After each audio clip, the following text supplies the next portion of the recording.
shame is a prison, as cruel as a grave. Shame is a robber, and he's come to take my name. Oh, love is my redeemer, lifting me up from the ground. Love is the power where my freedom song is found. There ain't no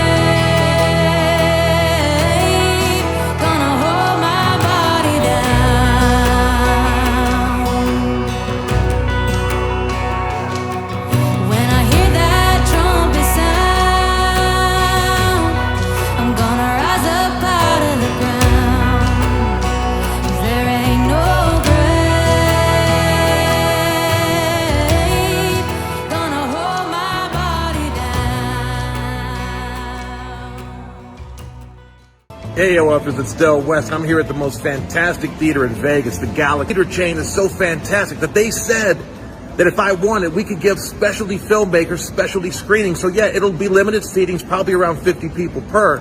But I can get you a screening at a great theater this summer. Look at this theater behind me. It's absolutely magnificent. And guess what? They got popcorn with butter. I'm Amy McCorkle. The gentleman you saw in the video before was Del Weston. Meeting Del Weston was the single most exhilarating thing in my life up to that point. He said most festivals or the industry is always saying no to screenwriters and filmmakers and artists, and they wanted to, and all they really need is one yes to get them going. And he said he wanted AOF to be that place where they said yes. And it was so cool because I got to see my documentary, Letters to Daniel, break down the bestseller, little proof of concept film that cost me $365 to make. I got to see it on a movie screen at the Krikorian Theater, and it was just so overwhelming because I felt, for the first time, I really felt seen professionally. It's not that I didn't feel seen at my other film festivals or anything, but it was like I felt like he thought I could make it. And that was the one thing he said his true gift was. Even though he was a writer and an actor and a director, he said his true gift was being able to look at someone's work in whatever form, whether it was in rough form or in polished form, and know whether or not they had the stuff to make it and if they were going to make it. And he said he knew from the moment he read my scripts and Missy's scripts and saw the documentary. And if you saw this documentary, you would say, how does he know that? How would he know that I would be standing here today with 40 films and I've got 2 on distribution and I've got 6 more slated to be distributed, and I'm going to have an off-Broadway play? And how would he know that? But that was his gift. He could look at anybody's work and tell that. And he was just amazing. Like when I got home from the festival, he called me. He called me and said, "Hey, beautiful." And he said, "Yeah, baby," he talked in that kind of form. And you saw from the video, he's just got a big personality. And when I walked into the theater on the mezzanine to register at AOF that first year in 2016, he came up to me, he said, "Hey, beautiful," and he gave me a big hug, and he started talking about my film. Now, you understand, there were 400 films at this festival. He's telling me about mine in detail, what it's about, what what I'm going to be doing with it. And he did, and it wasn't that he did that with me, it's that he did it with everybody.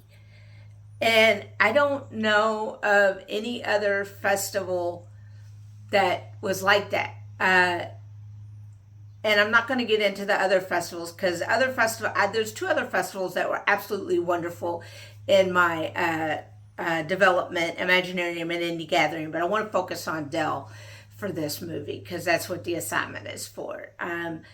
You know, he made me feel like family. He made like film family, you know, and if I needed him, he gave every filmmaker his home phone number, his cell phone number. And you understand that's 400 people every year. And up until the day he passed away, he gave his number to screenwriters, directors, producers, you know, people, and if you had a question or needed help, and he was always saying yes. And he was the founder and creator of it, and his wife was she is a beautiful person. I just haven't talked to her in a while. Teresa, she was the actual director. So like he was like the personality, and she was the engine. And also everyone in their family was a part of the volunteer group. His son and daughter, Simone and Augustus and Simone, both also very talented. And they're, oh my gosh, they're 6 years older now, and I'm thinking they're in college now. God. And his sister-in-law made sure my movies, which was having that first year, which was having trouble screening, like running, and she worked overtime to make sure my film screened. And I understood, like in a situation like that, when you got 400 films, sometimes people get lost in the shuffle. Like sometimes the file doesn't want to work, but she gave me every opportunity to get my files working, and she did that because he instructed her to. And it was just an incredible experience. Went to the Writers Awards, which was held at the Derby in Santa Anita, and had a delicious meal, and we were nominated at that point. We were nominated for three things: best sci-fi fantasy script, best scene, like one scene, and best new writer at AOF.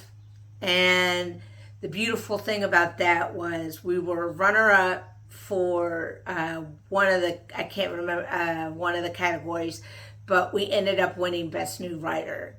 And by the final year of AOF, we were best writer.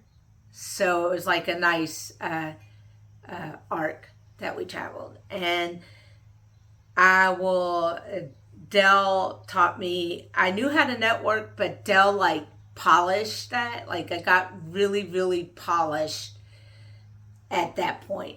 Like AOF was like my college or master's. You know, some people go to college or university. I went to film festivals and built my team for Letters to Daniel. But I know that even though as he is no longer with us, I feel like he's up there watching over all of his little creatives. And he often said, he often said there are AOFers everywhere globally making little AOF babies with other AOFers. And I did that too with Letters to Daniel. And if you ever find someone, he became my champion. And he really, and when you do find that champion, just hold on to it, because it's an incredible experience.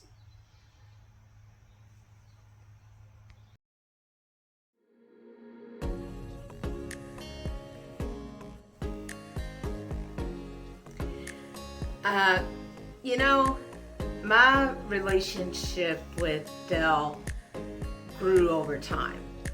And he started off, you know, just as typically a festival director. You know, he wants your projects, he wants to grow his program, and he cares, you know, my festivals director care about me, but, you know,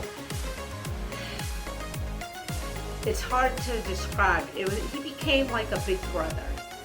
And he was like, he went from a festival director to mentor. And I had very,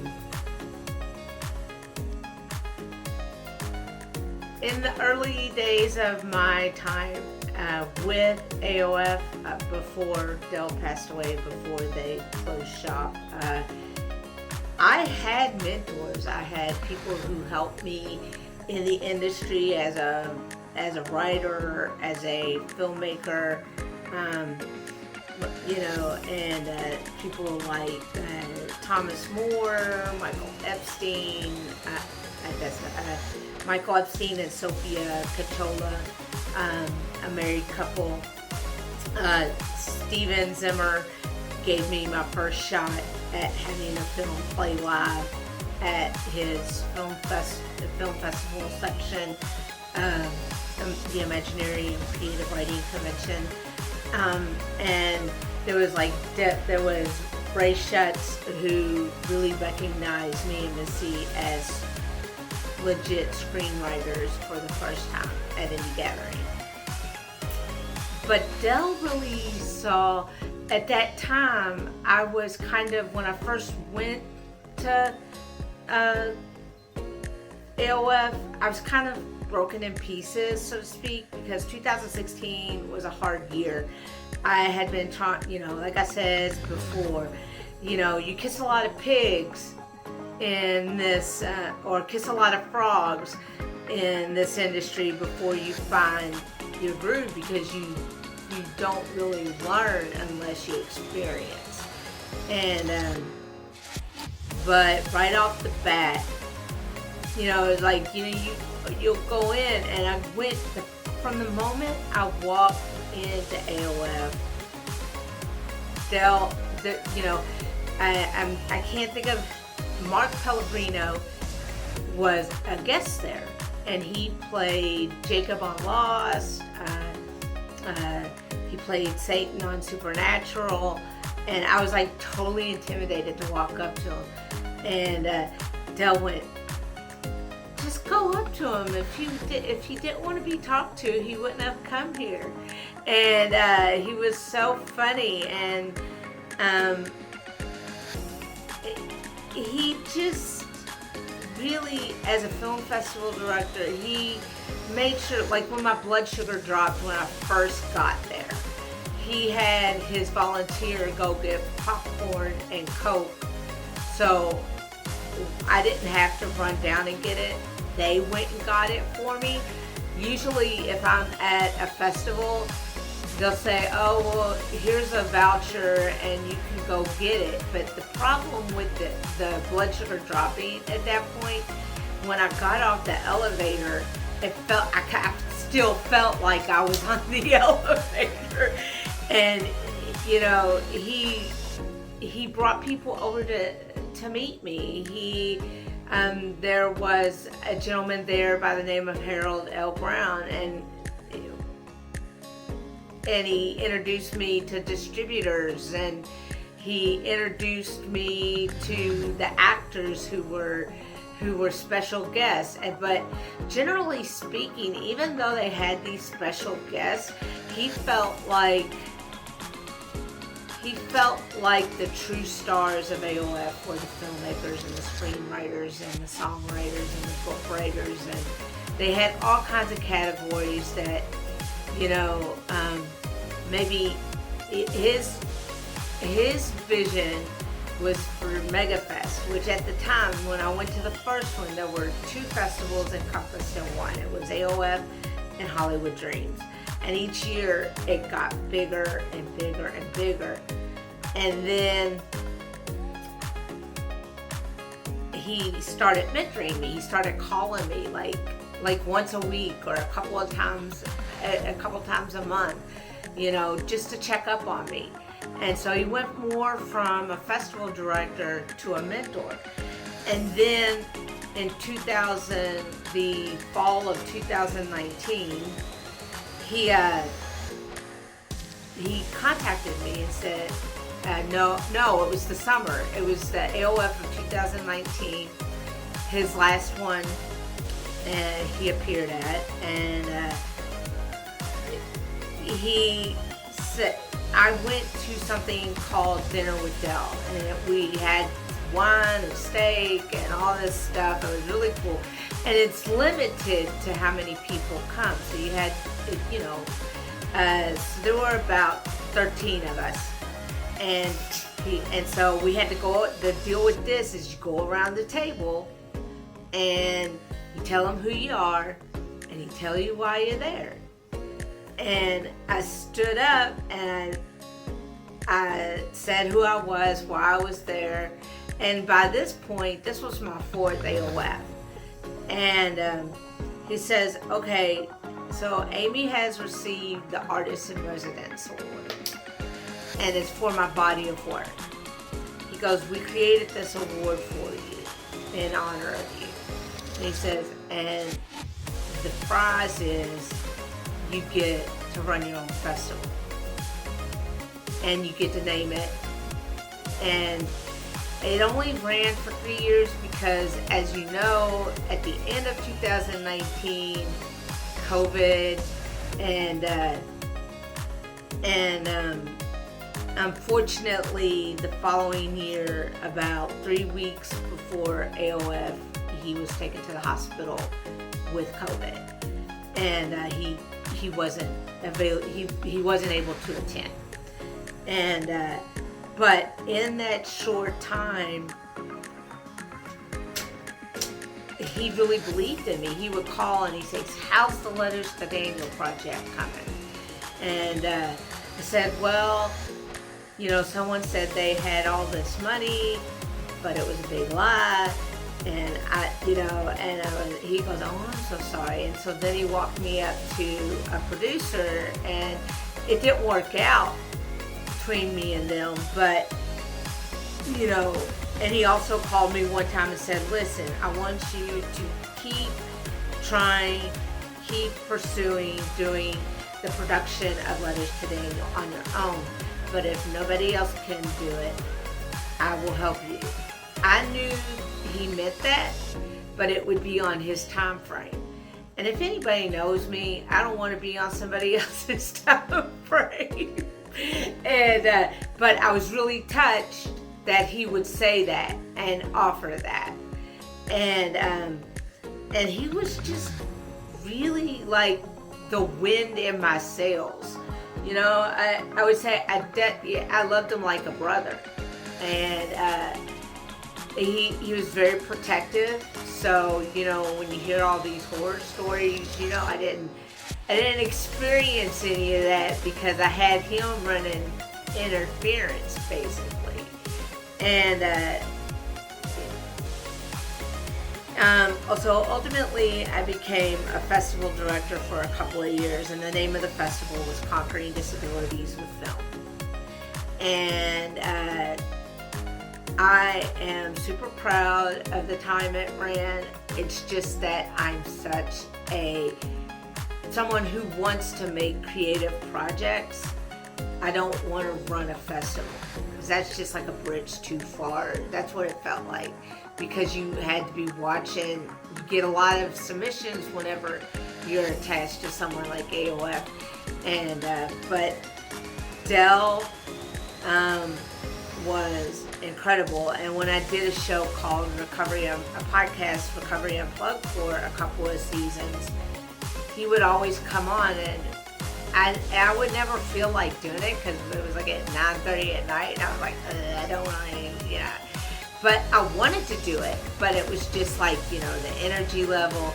But as soon as Del came on, the energy level would go up, and he was totally good for 20 minutes of airtime and actually getting good content out. to people listening, people watching. And he just, I think the coolest thing was the summer of 2019 is when I filmed Letters to Daniel with everybody. My entire team was amazing. And I took a calculated risk in September of 2020 and flew out to Vegas, which was where they had moved the festival to after Monrovia.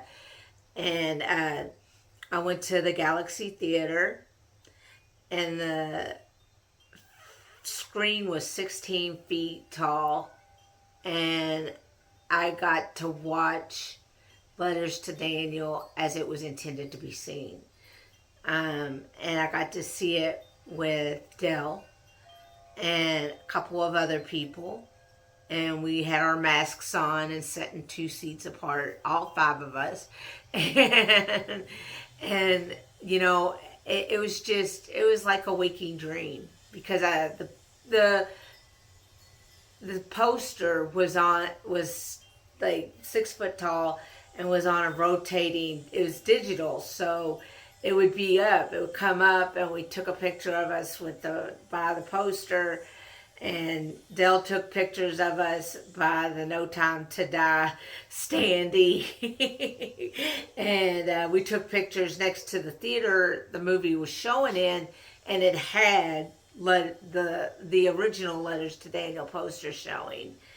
And it was that, you know, when you go from festival director artist relationship to a festival director mentor relationship, it's special. You know, you don't get that very often.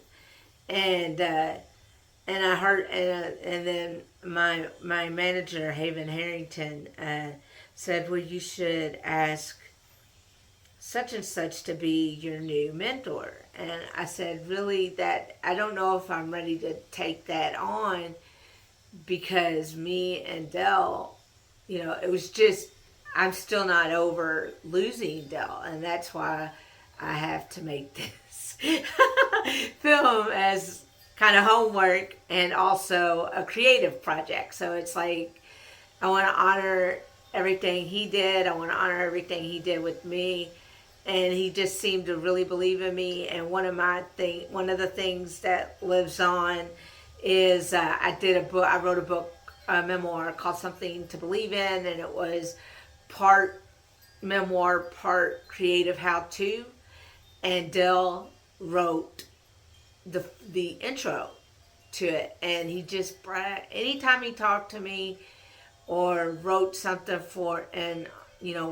like something like that for me, he just showered praise on me, and it for my talent, for the kind of person I was. And Del, he was so talented. He was in the Rocky 5 anyway. And he had connections, and he actually helped me pitch Letters to Daniel to a gentleman named Jerome Krishon. It just wasn't long enough to get the distribution deal I wanted. So but I did find a distributor, and really good things have happened. And I had him, and one of the things he did as my mentor was he looked over the contract that Green Apple had sent, and the first one. I let my agent look over it now. And he said, Amy, this is a good contract for first. You know, this is a fair deal.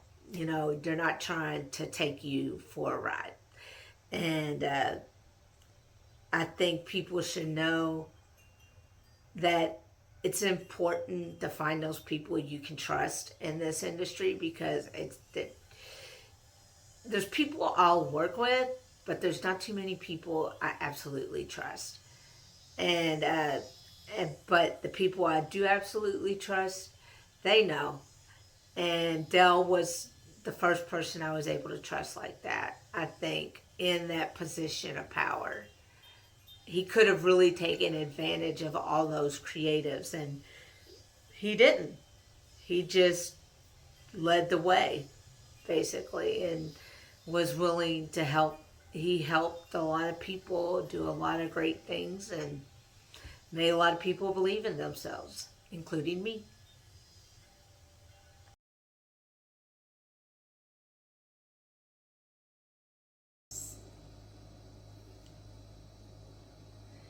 Uh, the nice thing about AOF is you may have heard me call them AOFers. That's also another term for film family. And I went basically as someone that was under their wing as a protege, just as someone who was a creative. And then I kind of blossomed. And the last film that I really did for them was submitted to them was Letters to Daniel. And when I came, like I said, and saw the movie with them, we went out to a steakhouse in one of the casinos, and I had a mojito and a big old steak, and I wasn't able to finish my steak because it was so big. And Del treated us, me and Marnine, another filmmaker and a singer-songwriter, to the trip, and we sat there and we just talked, and it just was like being with family. You know how you'll sit at Thanksgiving or the morning after. Someone described it when they worked on my set as, and I would describe this feeling too. It's the morning after Thanksgiving. Everybody's heading out and they're having breakfast one last time together, or coffee one last time together, and they're gonna miss each other when they're gone. And the ironic thing was, this was the last time I saw Del in person.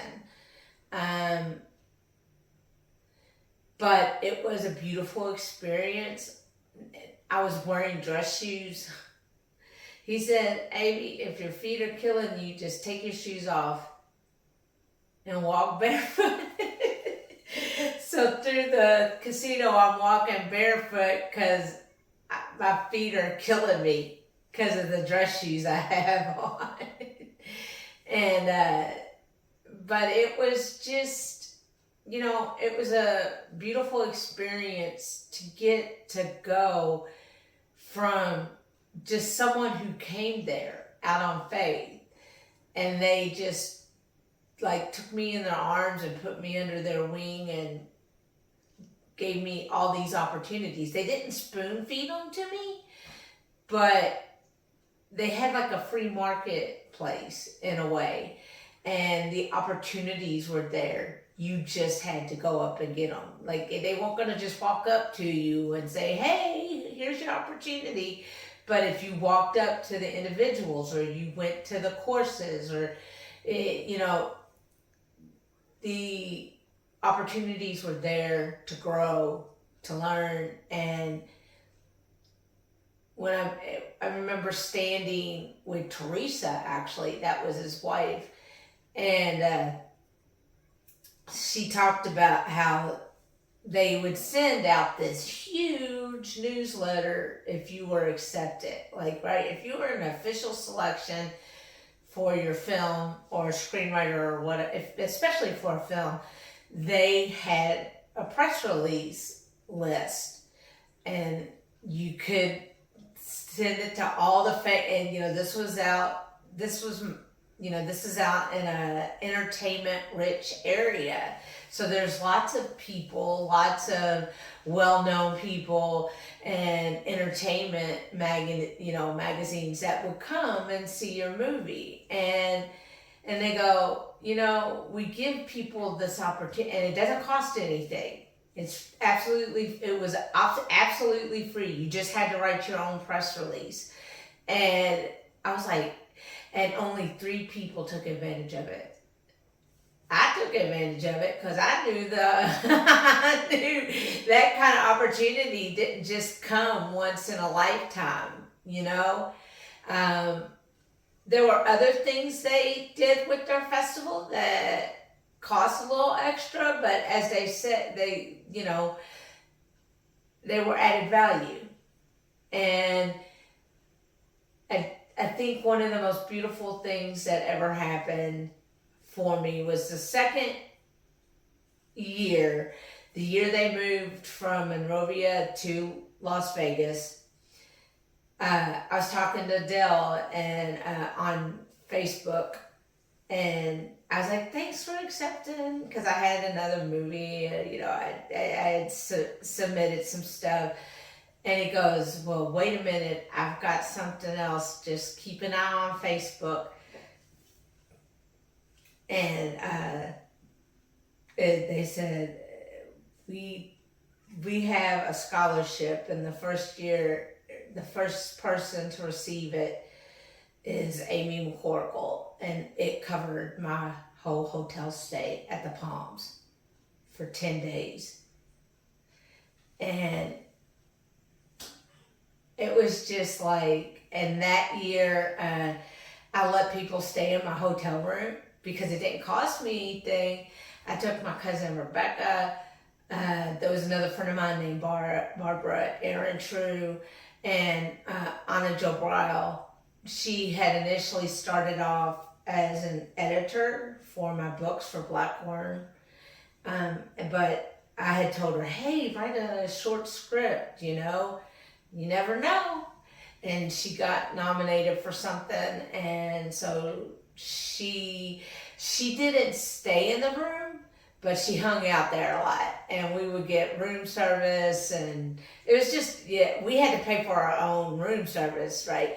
But it was just such a good time, and I try to encourage everybody I knew to go at least once because it's a life-changing experience.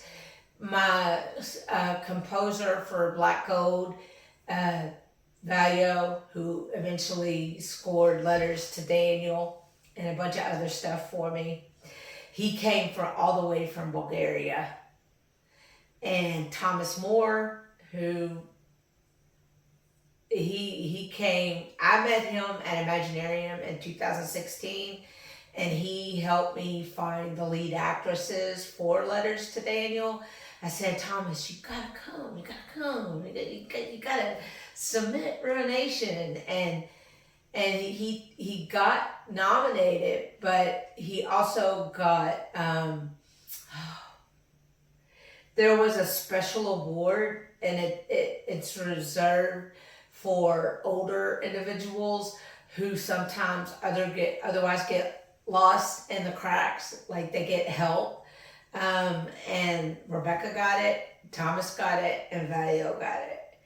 There were 2 other people, but it just, people, I got to meet Glenn Turman. I don't know if anybody knows who Glenn Turman is. He was in everything from Ingmar Bergman movies to A Different World. He played the Colonel, the math teacher, and he was so nice. I got to meet him. He was just so kind, and it was like a family. It didn't feel like a film festival that large you think would feel like.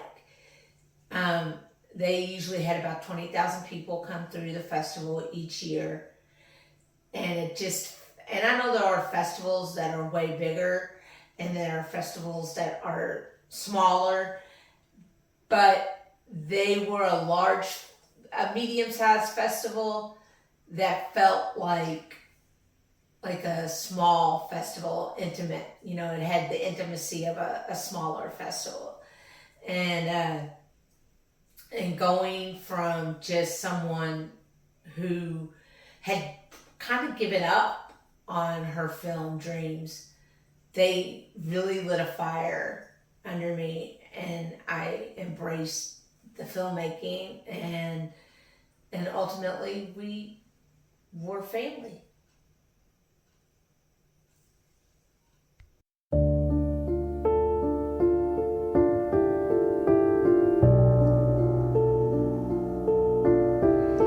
So I guess this is the hard part.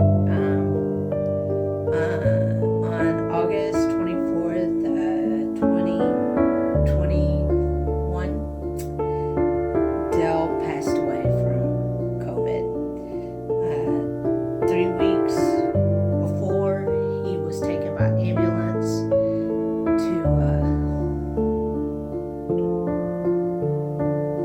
to the hospital, and he went on a ventilator, and 3 weeks later he passed away. And the hardest thing to do was to run the festival that last year in 2021. But Teresa was sick as well, so she had to stay home and run it from home, and all the volunteers were running it, and they didn't want anybody to know Del was having a hard time. He was sick as it was, and then on top of that, my cat Luke was having seizures at home. And I was I was crying off and on that year. And now the cool thing was, Mom and Dad came. They were really like most people were disappointed because they didn't get to see Del. But losing him was like losing a big brother, like my Hollywood big brother. And he was like one of my best friends. Next to Missy, he was probably my best friend. And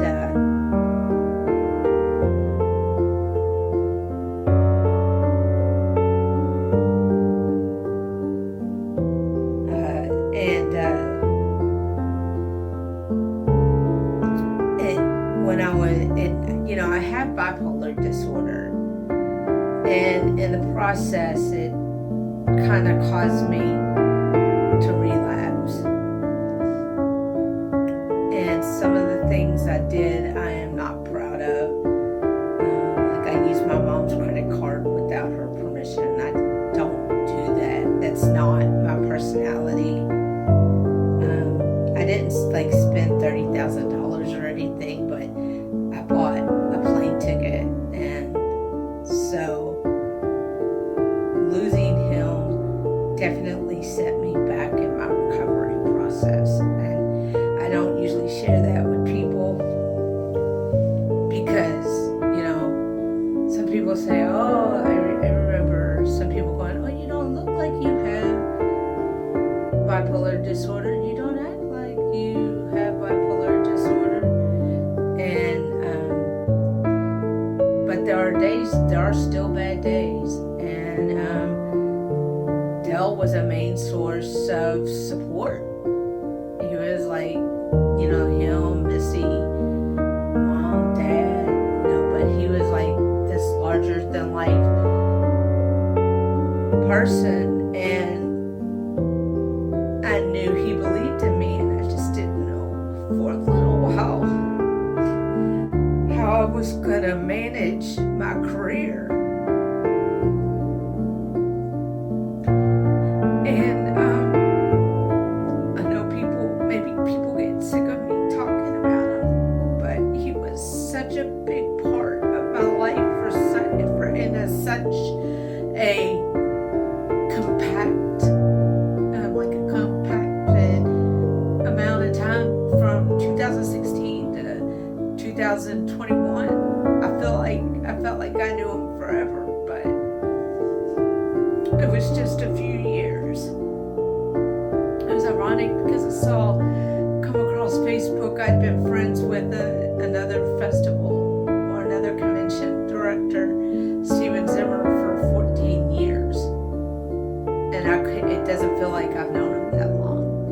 not because he's not been good to me or anything as a supporter, but Del was just, I would say the person who's larger in life at Imaginarium is his partner in crime, Holly Philippi. She's great. She's got a big personality, and Del very much had a big personality, and Teresa was quiet and kind of in the background, and it was terrible.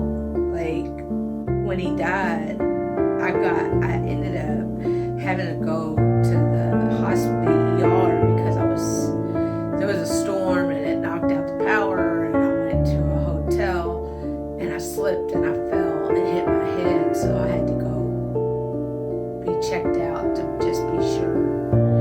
And it kept me they told me you need to isolate for at least 2 weeks, and in that time period was Del's memorial. And I remember we watched it. They showed it on Facebook, and you just wouldn't believe how many people turned out for it. Even at the festival. It wasn't a festival, it was a funeral. And they did like you know how they have pictures up sometimes and they set them to music, and I watched the funeral for a long time, and then me and Missy went to Cracker Barrel and I turned it on again, and they picked a picture with me and Del for the video. Look, I'm okay, kitty. And I just felt really honored that they would do that. And I just miss them so bad even now. So the third book in my Letters To series was called Letters to Del. And it was about my healing process. And I cried a lot while writing the book. And I just want people to know that when you're grieving someone, there's no right or wrong way. And I didn't want to do this part of the video, but I want you to know Del was, if you find someone who is willing to be your champion and is willing to be like family to you, just treat them like gold and treat them like family, not like a dysfunctional family, but like a family that, because there's people I miss from AOF because they all love Del too. And one of the greatest things I got to do at the beginning of the year was go to the World Entertainment Awards, and there was another AOFer there also nominated, and we both won, and it was really nice, and we both shouted out at each other, and we both talked about Del. And losing Del was like losing it was losing family. And but it took me a year or two to get back on my feet. And I guess that's what the next part is about. Having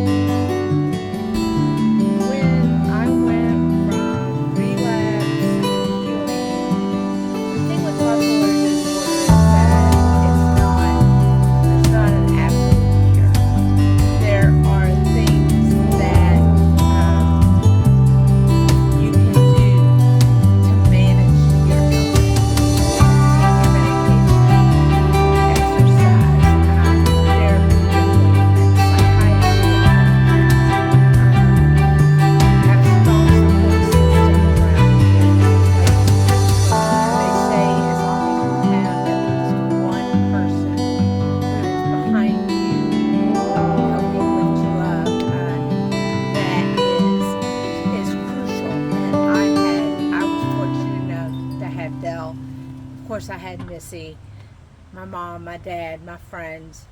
And you also, some people use meditation, some people use prayer.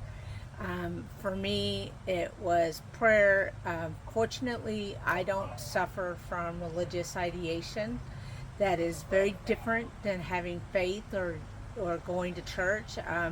Religious ideation is thinking you are John the Baptist, or thinking you are, Mary Magdalene, or thinking you are, or thinking you are the devil. Uh, have not ever experienced any of that. I have not had bipolar psychosis. I have been fortunate, but when I was at my sickest, I heard fingertips tapping on glass. I heard my name being called from a distance. I had a hard time taking care of personal hygiene. I mean, I had a hard time keeping my house clean. But with the relapse, it was more symptoms such as spending sprees, or just doing things that were, bipolar rage or bipolar depression, and when Del died, it was like a slippery slope. And I did some things that I'm not so proud of. I don't want to get too deep into it, but I did use my mom's card to buy 2 plane tickets to do 2 different things. But Mom said, I was embarrassed because that's not typical of me. That's more that, like Mom said, it's my therapist explained, that's the illness, but you do need to make amends for it. And so Mom set up a payment plan, and I paid her back for those plane tickets. Some people are not able to get, like if they relapse, sometimes they're unable to get their feet back underneath them. And I was fortunate that my mom and my dad and Missy were around me, and I could tell them all these things. And people would be surprised if I tell them, oh, these things happen to me. They see me online, and sometimes it's, oh, well, you must be doing perfectly, and I'm like, no, this last couple of years was really hard. But very proud of my cast and crew of Letters to Daniel. That's some of them. Another one is running the camera, and one of my producers on this film, Kathleen. And I'm really proud of this because it's a premier Hollywood award. It is the World Entertainment Award for Best Screenwriter for Letters to Daniel. And I share this award with Missy because she and I wrote it together. She produced the movie, capital P, and I directed. And I'm just, some people would tell me, oh, you need a room, you need a trophy case. Well, I had to retire some of my trophies. I have over 200 awards, and I have certificates, medals, plaques, trophies. But like I said, this is the one I'm also proud of. My plaque for the coming out of that, I got inducted into the International Indie Filmmakers Hall of Fame up in Cleveland. So when you are down and when you are experiencing the lowest of lows, it's not that you've been knocked down. It's, can you just get back up and take, even if it's just baby steps Del's death was really, and continues to be sometimes, a struggle, but I know he wouldn't want me to lay in bed all day and be sad all day. Like today's a beautiful day. It's blue skies and like nice spring day next to getting close to summer, and considering all the severe weather we've had recently, it's like I could choose to say no, I don't want to pursue this dream because it's just too hard. And admittedly, it is hard. But when you go through grief of someone who is close to you, and that was probably I lost my mama, and recently my dad died. My biological father died. But the hardest death I've dealt with is probably Del, because Del supported me in a way that either people, certain people around me couldn't, or people like my biological father wouldn't. Like Jerry never saw Letters to Daniel. He wouldn't watch it.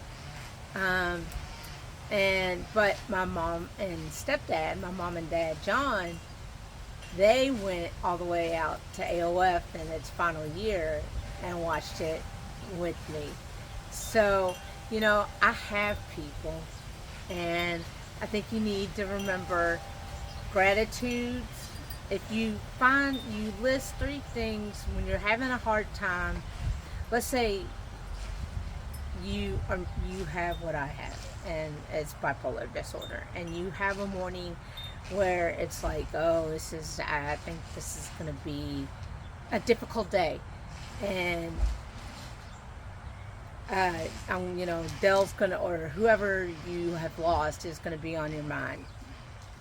Try to find a way to honor them, to mark what the good that they did in your life, and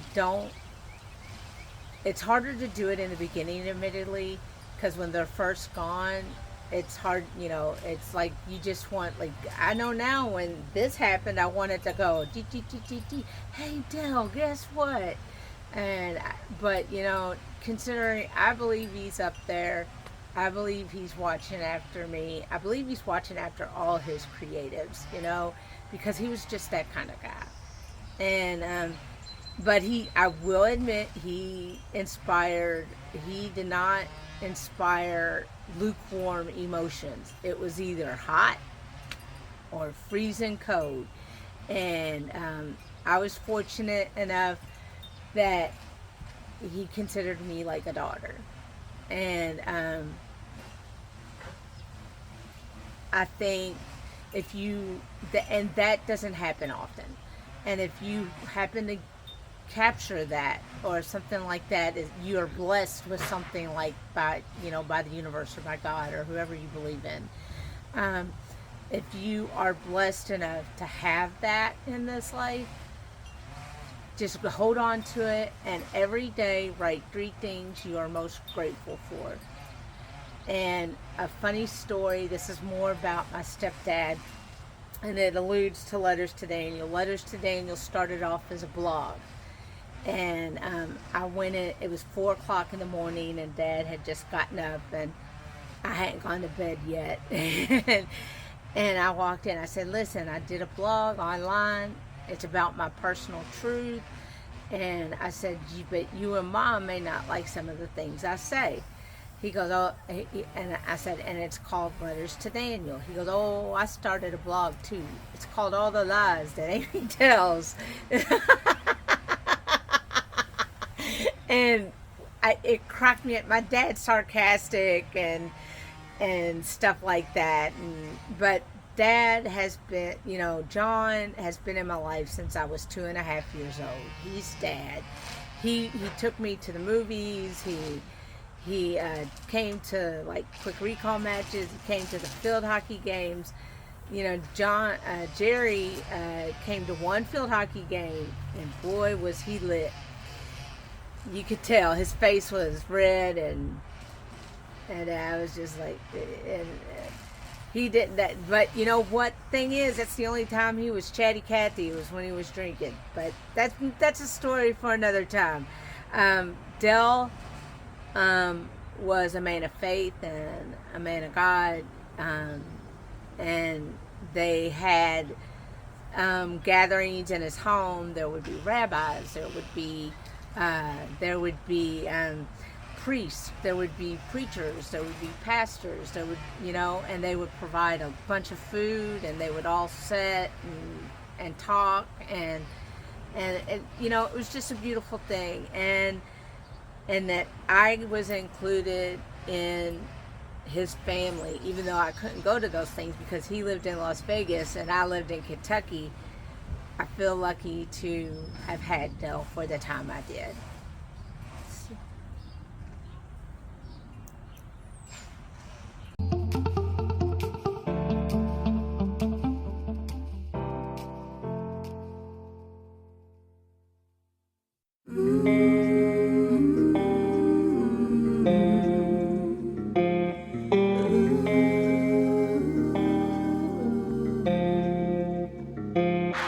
Don't you feel me crying? I'm washed away by the fall. Every day it feels like I'm dying. The waves crash my back to the wall. The current's so black as it takes me. I can't feel the sun or its warmth. No one around that can save me. The tide pulls me further from home. Don't you feel me crying? I'm washed away by the fall. Every day it feels like I'm dying. The waves crash my back to the wall. 8 hours since the first drop fell, and 8 hours sinking alone. I wish someone would reach